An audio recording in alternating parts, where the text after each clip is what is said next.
ಜೈ ಸಿಂಹ ಜೈ ಸಿಂಹ ಬಂದ ಜೈ ಸಿಂಹ ಕನ್ನಡ ಗಾಳಿ ಭಯವಿಲ್ಲ ನಿನಗೆ ನಿನ್ನೆಗೆ ಕ್ಷೇಮ ನಿನ್ನೆಗೆ ಭೀತಿ ಹೇಗೆ ಹೇಗೆ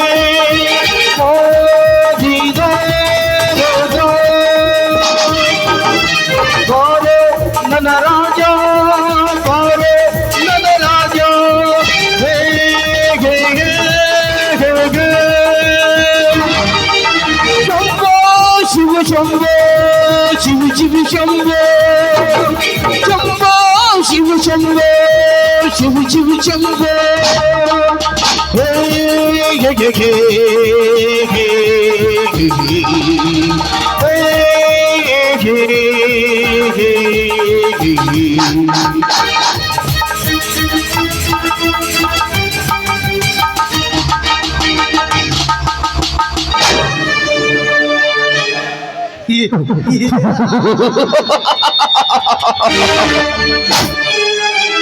ಇವತ್ತು ಶ್ರಾವಣ ಸೋಮವಾರ ಅಂದರೆ ನಾನು ಮುಟ್ಟಿದ್ದೆಲ್ಲ ಚಿನ್ನ ಚಿನ್ನಾಗುವ ದಿನ.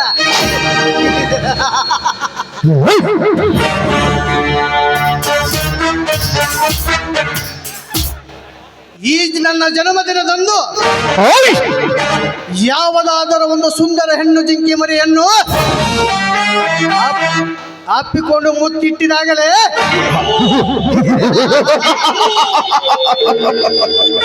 ಹೌಳ ಹೌಳ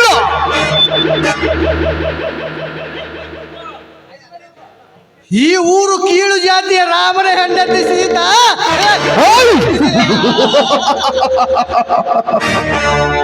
ರೂಪದಲ್ಲಿ ತಿತ್ತಿ ತೀಡಿದ ಕರ್ಪೂರದ ಗೊಂಬೆ. ಇನ್ನು ಅವಳ ಕಣ್ಣುಗಳು ಮಿನುಗುವ ನಕ್ಷತ್ರ ಇದ್ದಂತೆ.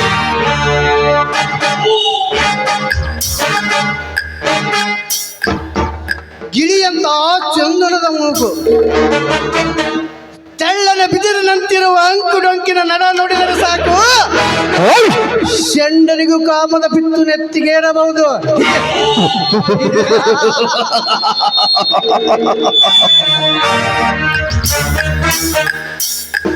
ಆ ಚೆಲುವೆ ಸುಕುಮಾರಿಯನ್ನು ಹೇಗಾದರೂ ಮಾಡು ಎತ್ತಿ ಹಾಕಿಕೊಂಡು ಬಾಂತ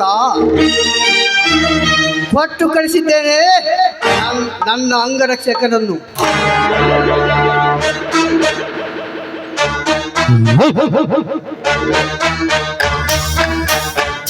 ಇನ್ನು ಏಕೆ ಬರಲಿಲ್ಲ? ಬರಲಿ ನಿಧಾನವಾಗಿ ಬರಲಿ.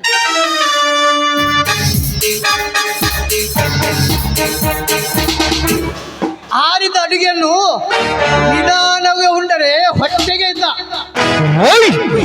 ಅದರಂತೆ ಸುಂದರ ಹೆಣ್ಣನ್ನು ಅನುಭವಿಸಬೇಕಾದರೆ ಅವಸರ ಪಡಬಾರದು.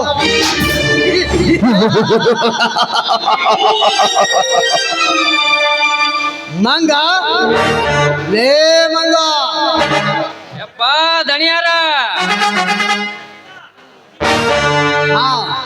ಪಾರ್ಟಿಗೆ ಎಲ್ಲ ಸಿದ್ಧತೆ ಮಾಡಿದೆ ತಾನೇ? ದಣಿಯಾರ ಕುಡಿಯಾಕ 4 ಸಿಗ್ನೇಚರ್ ತಂದೇನ್ರಿ, ಸೇದಾಕ 4 ಪ್ಯಾಕು ಸಿಗರೇಟು ತಂದೇನ್ರಿ, ತಿನ್ನಾಕ ಉದ್ದುದೊಂದು ಚೀಪಾಕ ಪಾಪಡಿ ತಂದೇನ್ರಿ ದಣಿಯಾರ. ಶಾಬಾಸ್.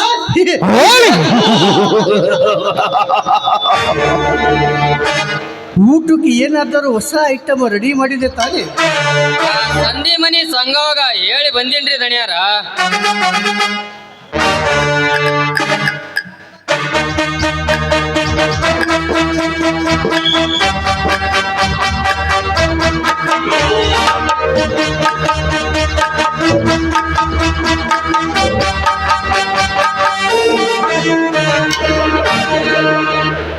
ಬಾಸ್, ನೀವು ಹೇಳಿದಂತೆ ನೀವು ಹೇಳಿದ ಪಾರಿಗಳನ್ನು ಕರೆದುಕೊಂಡು ಬಂದಿನಿ.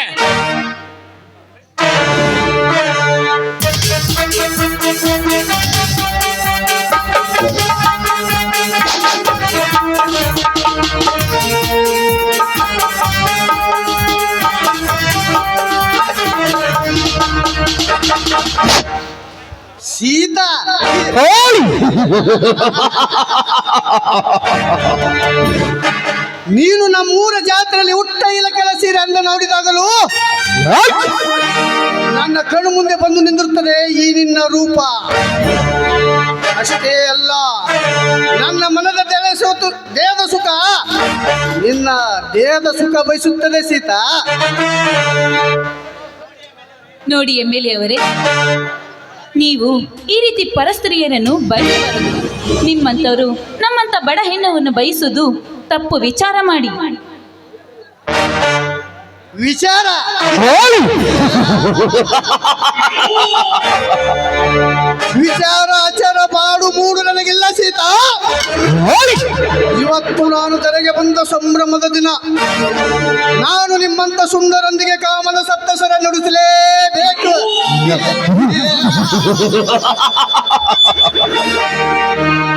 ಎಮ್ಮೆಲೆ ಅವರೇ, ನೀವು ಬಯಸುವುದು ತಪ್ಪು ವಿಚಾರ ಅಂತ ನಾನು ಹೇಳ್ತಾ ಇಲ್ಲ.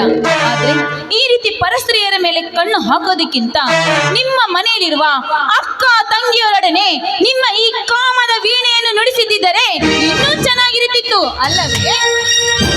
ಸೀತಾ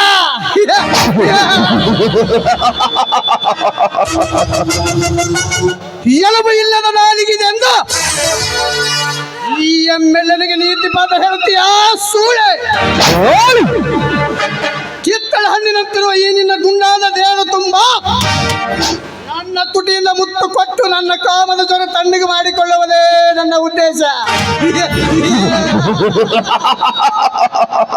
ದೇವೇಂದ್ರ, ಇವತ್ತೇನಾದರೂ ನೀನೇನಾದ್ರೂ ನನ್ನ ಸೆರಗಿಗೆ ಕೈ ಹಾಕಿ ನನ್ನ ಈ ಗರಿತತನದ ಪವಿತ್ರಕ್ಕೆ ನೀನು ಧಕ್ಕೆ ತಂದು ನನ್ನ ಶೀಲಕ್ಕೆ ಕೈ ಹಾಕಿದೆ ಆದರೆ ಪರಿಣಾಮ ನೆಟ್ಟಗಿರುವುದಿಲ್ಲ. ಎಚ್ಚರ. ಎಚ್ಚರ.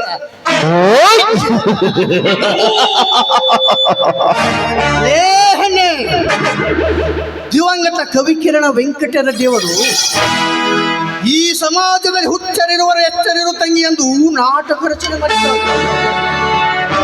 ನೀನು ಕೇಳಿದ್ದೀಯಾ ಇಲ್ಲ ಓದಿದೀಯಾ? ಈ ನಿನ್ನ ಪೌರುಷದ ಮಾತಿಗೆ ಅಂಜಿದರೆ ನನ್ನ ಮೀಸೆಗೆ ಅವಮಾನ. ದೇವೇಂದ್ರ, ದುಡುಕಬೇಡ. ದುಡುಕಿ ನಿನ್ನ ಈ ಸ್ಥಾನಕ್ಕೆ ಅಪವಿತ್ರವನ್ನು ತಂದುಕೊಳ್ಳಬೇಡ. ನೋಡು, ತಾಳಿ ಕಟ್ಟಿದವನೇ ಪರಮಾತ್ಮನೆಂದು ನಂಬಿದವಳು ನಾನು.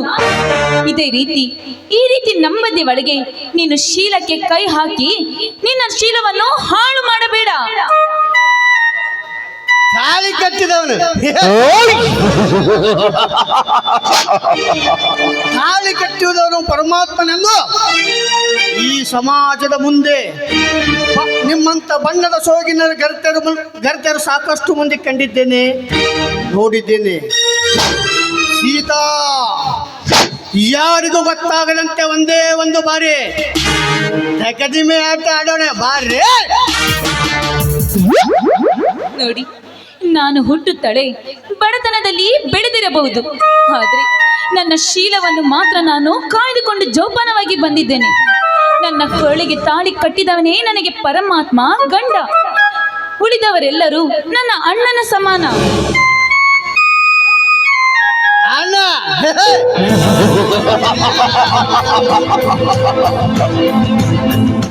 ಈ ಸಮಾಜದಲ್ಲಿ ಪಕ್ಕದ ಮನೆ ಗಂಡಸರನ್ನು ಗಂಡನೆದುರಿಗೆ ಅಣ್ಣ ಎಂದು ಕರೆದು ಗಂಡನಿಗೆ ಗೊತ್ತಾಗದಂತೆ ಅಣ್ಣನೊಂದಿಗೆ ಸಂಧಿಯಲ್ಲಿ ಸೀರೆ ಸರಿಸಿ ಮತ್ತೆ ಈ ಸಮಾಜದಲ್ಲಿ ನಾನೇ ಗೆರತೆ ಎಂದು ಪೋದು ಕೊಡುವ ನಿಮ್ಮಂತ ಮುತ್ತೈದರೆಷ್ಟಿಲ್ಲ ಈ ಸಮಾಜದಲ್ಲಿ.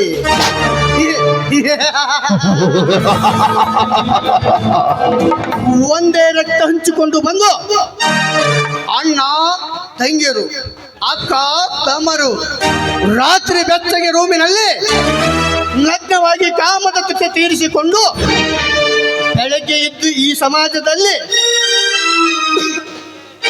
ಅಣ್ಣ ತಂಗಿಯರಂತ ಪೋದು ಕೊಡುವ ಕೆಟ್ಟ ಹುಳುಗಳು ಎಷ್ಟಿಲ್ಲ ಈ ಸಮಾಜದಲ್ಲಿ. ಸೀತಾ, ಗಂಡನ ತಮ್ಮ ಅತ್ತಿಗೆರೆ ಹೆತ್ತ ಮಗ ಇದ್ದಂತೆ. ಗಂಡ ರಾತ್ರಿ ಹೊಲಕ್ಕೆ ನೀರು ವಹಿಸಲು ಹೋದಾಗ ಇಡೀ ರಾತ್ರಿ ಮೈದನೊಂದಿಗೆ ಮಲಗಿ ಅತ್ತಿಗೆರೆಂಬ ಪದಕ್ಕೆ ಅರ್ಥವಿಲ್ಲದಂತ ಮಾಡಿದ ಪಾಪಿ ಅತ್ತಿಗೆ ಬರೀ ಅಷ್ಟಿಲ್ಲ ಸಮಾಜದಲ್ಲಿ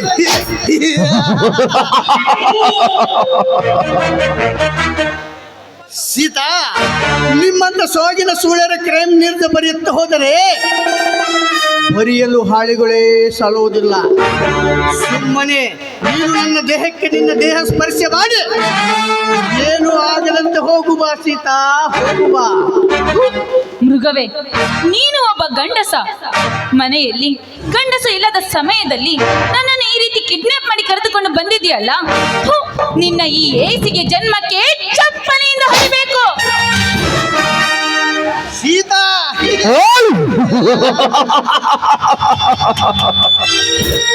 ಈ ದೇವೇಂದ್ರ ಕಂಡು ಇಟ್ಟ ಹೆಣ್ಣುಗಳಿಗೆ ಕೈಯಾಡಿಸಲೇ ಬಿಟ್ಟಿಲ್ಲ, ಬಿಡುವುದೂ ಇಲ್ಲ. ನೀನು ಮನಸ್ಸು ಎಷ್ಟೇ ಕಠೋರು ಮಾಡಿಕೊಂಡರೂ ನಾನುವುದು ಪುಂಗಿನಾದಕ್ಕೆ ನೀನು ನಾಗಣಿಯಂತೆ ನರ್ತನೆ ಮಾಡಲೇಬೇಕು.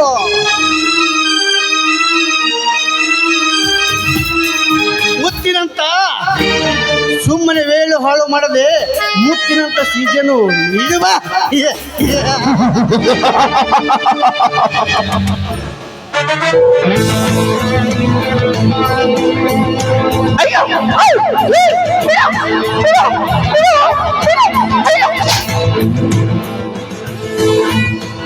ಇದು ನನ್ನ ಕೈ ಹಿಡಿದದಕ್ಕೆ ನಿನಗೆ ಕೊಟ್ಟಿರುವ ಬಹುಮಾನ. ಇದು ನೆನಪಿರಲಿ.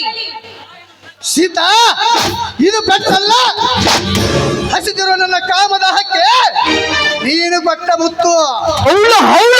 ಈ ನಿನ್ನ ಬಳಿಯ ಜಂಡು ಜಂಡು ನಾದದ ಕೇಳಿದ ಅನ್ನಿಂದ ತಾನೇ ನನ್ನ ಕಾಮದ ದಾಹವನ್ನು ಸಮುದ್ರದ ಅಲೆಗಳಂತೆ ಅಪ್ಪಳಿಸ್ತಾ ಇದೆ. ಒಮ್ಮೆ ನಿನ್ನ ದುಂಡಾದ ದೇಹವನ್ನು ಒಮ್ಮೆ ಬಿಗಿದಪ್ಪ. ನೋಡಿ, ಈಗ ನಾನು ಮತ್ತವರ ಮನೆಯಲ್ಲಿ ದೀಪವನ್ನು ಹಚ್ಚುವ ಗೃಹ ದೇವತೆ. ನಾನು ದಯವಿಟ್ಟು ದಯವಿಟ್ಟು ನನ್ನ ಶೀಲಕ್ಕೆ ಮಾತ್ರ ಕೈ ಹಾಕಬೇಡಿ. ನನ್ನ ಗಂಡನಿಗೆ ನಾನು ಮೋಸ ಮಾಡಲಾರೆ. ಬೇಕಾದ್ರೆ ನನ್ನ ಪ್ರಾಣವನ್ನು ಕೊಡುವಳು ಈ ಸೀತಾ. ಸೀತಾ, ನಿನ್ನ ಪ್ರಾಣ ಹೋದ ಮೇಲೆ ನಾನು ಮಾಡುವುದಾದರೂ ಏನು? ನನಗೆ ಬೇಕಾಗಿದ್ದು ಈ ನಿನ್ನ ಯೌವನ. ಅದನ್ನು ದಾನ ಮಾಡಿದರೆ ಸಾಕು. ಅನುಭವಿಸಿ ನನ್ನ 42 ಹುಟ್ಟುಹಬ್ಬವನ್ನು ಸಂಭ್ರಮದಿಂದ ಆಚರಿಸಿಕೊಳ್ಳುತ್ತೇನೆ. ಅಯ್ಯೋ ದೇವ, ಹೇಗಪ್ಪ ಕಾಪಾಡಿಕೊಳ್ಳಲಿ ಈ ನನ್ನ ಶೀಲವನ್ನು. ದೇವ್ರೆ, ನೀನೇ ಕಾಪಾಡಪ್ಪ, ನೀನೇ ಕಾಪಾಡು ತಂದೆ. ಸೀತಾ, ನೀನು ಕಣ್ಣೀರಿನಲ್ಲಿ ರುದ್ರಾಭಿಷೇಕ ಮಾಡಿದರು ಆ ದೇವರಿಗೆ ಕಣ್ಣು ಕಾಣಿಸಿದರೆ ತಾನೆ. ಸೀತಾ, ಶೀಲವನ್ನು ಉಳಿಸಿಕೊಳ್ಳಲು ಇಷ್ಟೇಕೆ ಒದ್ದಾಡಿವೆ?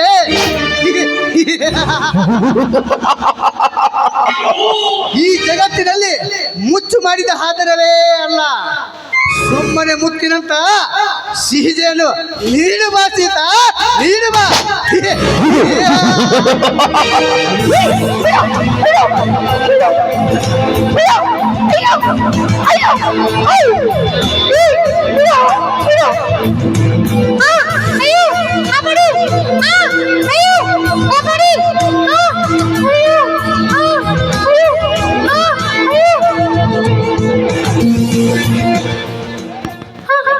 ಎಂತ ನೀತು ಸುಳ ಮಗ ಇದ್ದಿರ್ಬೇಕ್ರಿ ಇವ. ಈ ಊರಾಗ ಬಡು ಜನರಿ ಹೆಣ್ಣ ಚಂದುಳಿ ಹೆಣ್ಣ ಕಂಡ್ರ ಕಂಡಂಗ್ ಕಾಲ್ ಕೆದ್ರಿದ ಗುಳಿ ನುಗ್ದಂಗ ನುಗ್ತಾನ್ರಿ ಅಪ್ಪ ಇವ.